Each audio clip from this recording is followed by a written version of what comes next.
Alright, we're back again with another retro martial arts video game package here. What could it be? Let's see. Let's take a good look.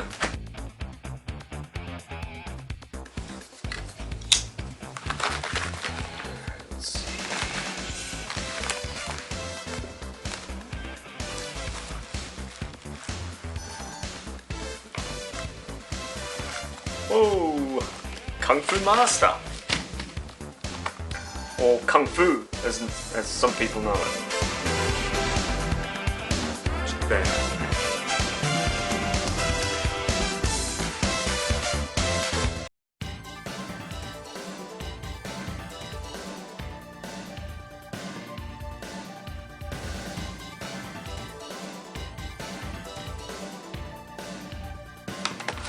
Alright, Kung Fu for the Atari 2600. The Atari 2600.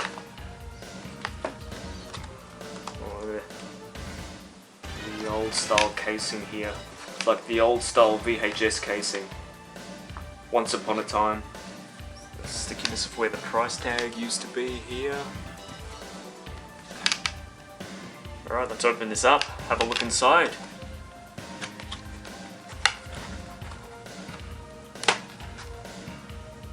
Okay. As you can see, no booklet, but that's understandable for such an old game. What's the copyright on this? 1984.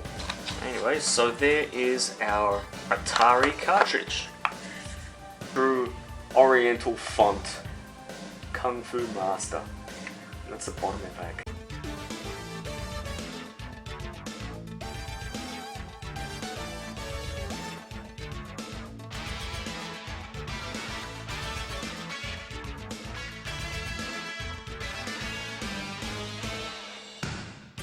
Here.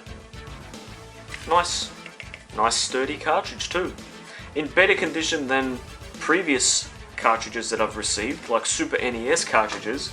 Keep in mind, this is from a system that was out in the late 70s.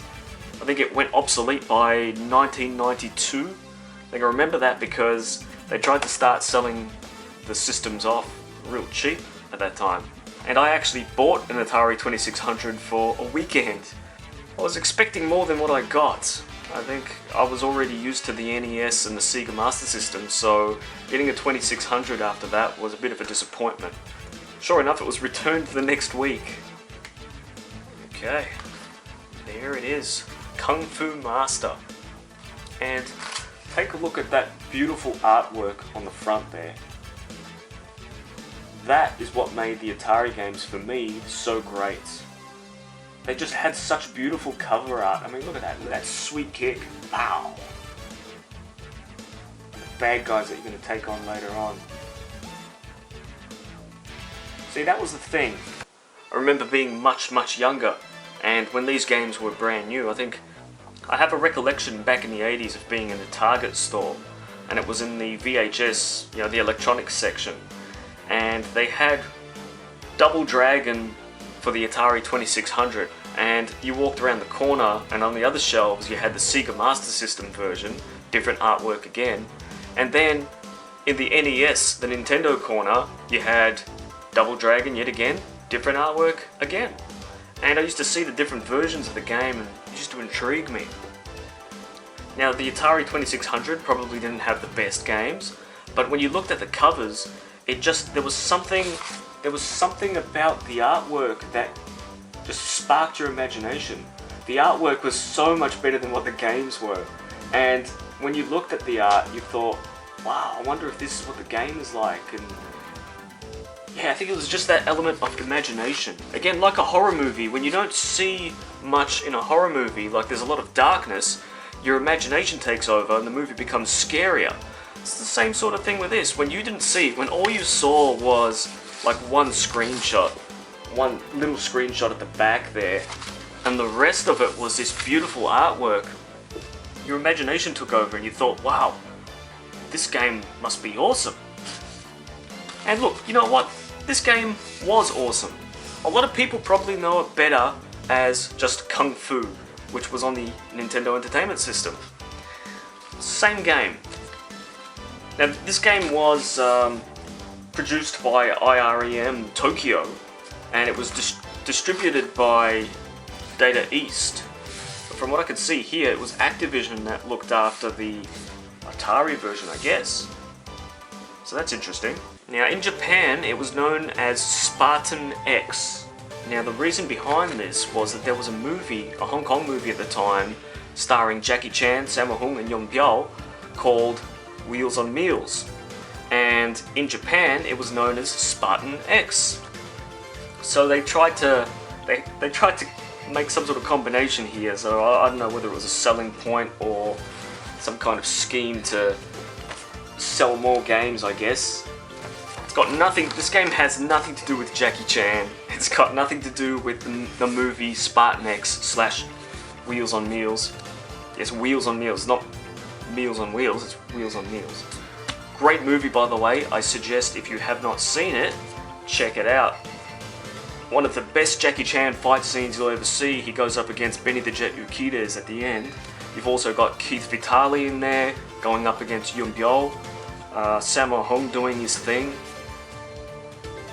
Hong Kong comedy meets Hong Kong action. Great film. In fact, come to think of it, the unofficial sequel to this game, Vigilante, think about it, the game plays very similar. The character in Vigilante probably looks a lot more like the way Jackie Chan looked in Wheels on Meals. To be fair, I think the original idea behind this was loosely based on Bruce Lee's unfinished movie, The Game of Death. You know, the black and yellow tracksuit film.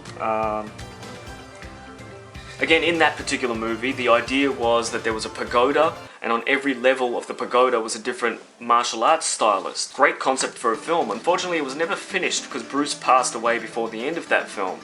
It was re-edited by other people and put together as a film and released, which wasn't a very good film. There was a lot of lost footage that was found decades later, but unfortunately they could only piece together what they could piece together. So we'll never know what Bruce's final vision for that movie would have been, but it was looking like it was shaping up to be a good film. Kareem Abdul-Jabbar, LA Lakers, was also in that as a bad guy. Oh, and Dan Inosanto, let's not forget him. Now I believe the main man involved in the production of this game was Takashi Nishiyama. Nishiyama, I believe, left Data East soon after this and joined up with a little group called SNK. Now, needless to say, history was in the making there because Nishiyama was also responsible for a lot of classic martial arts video games. So it was a big name that was behind this game. Now another little bit of trivia, come to think of it, is this game is pretty much credited as being the first side-scrolling beat-em-up. Now side-scrolling martial arts beat-em-ups, we all know them. A lot of people might cite Double Dragon as the first. Kung Fu Master here is actually the first. To this day, the gameplay is still pretty fun. You know, there's nothing special going on here, but it's fun. It's fun to play, no matter what version you play. But yeah, quite happy with the condition of this thing. I mean, I've had, as you saw in previous episodes, I've had games like Street Fighter 2 from 91, 92. They were just absolutely shredded. This being a game from 1984, look at the quality, look at the condition of this. Somebody definitely looked after it. I mean, look, even the sticker on here is great. And again, I've had later games from later systems where the sticker is pretty much peeling off. So that's awesome. Very happy with that. Look at that, the Activision logo there. Yeah, look at that. Cool. Alright, let's put that back in its case. Now the plastic cases, again being very aged, very old, this is held up quite well. One little crack there, which nothing you can do about. Another crack here. That's okay, that's okay. Oh, look at that. Check that out. There's hair in here.